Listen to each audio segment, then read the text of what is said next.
La CEDEAO, il est vrai que la CEDEAO a reculé parce qu'elle n'a pas à mesurer la popularité de cette junte au pouvoir, parce que la junte a retourné la population contre la CEDEAO en accusant la CEDEAO de faire le jeu de la France.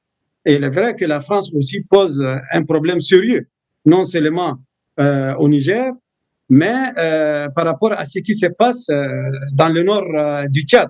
Vous avez suivi hier une délégation militaire dirigée par le vice-président, le vice-ministre de la Défense, qui a visité Benghazi, parce qu'il y a eu une communication du président tchadien qui a été mal interprétée par rapport à la poursuite de rebelles tchadiens sur le territoire libyen.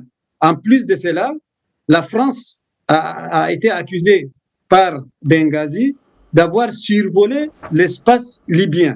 Ce qui fait que la France aujourd'hui est devenue un acteur nocif dans la gestion des conflits qui se déroulent dans le Sahel. Et il appartient à la France. Ouais. Justement, quel impact cette crise nigérienne a sur la région et notamment au Tchad dont vous venez de parler? Pardon? Quelles sont aujourd'hui les conséquences de cette crise nigérienne dans la région, notamment au Tchad dont vous venez de parler? Vous savez, les conséquences sont aussi sécuritaires. Les conséquences sont économiques, elles sont aussi sécuritaires. Vous savez, après la crise qui secoue le Nigeria, il y a une sorte d'activité au niveau de terrorisme, que ce soit dans le lac Tchad et en même temps dans l'espace du G5 Sahel. Vous savez, le Tchad est membre de l'espace du G5 Sahel, même s'il n'est pas membre à part entière de la CEDEAO, mais il est membre observateur. Mais le Tchad, vous savez, le Tchad est entouré aujourd'hui par des conflits, des bombes à retardement. Le Nigeria, le Soudan, la Centrafrique, la Libye et même le Cameroun. Le Tchad, aujourd'hui, ne veut pas s'impliquer dans des conflits qui risquent d'exploser sa stabilité.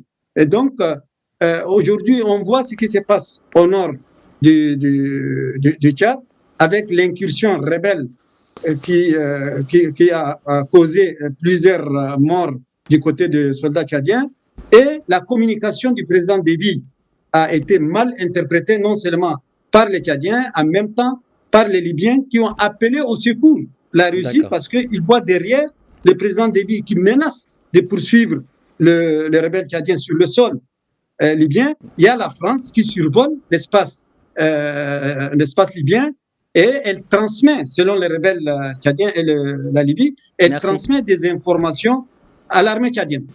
Ahmed Yacoub Davio, merci pour toutes ces précisions. Merci encore d'avoir répondu à nos questions.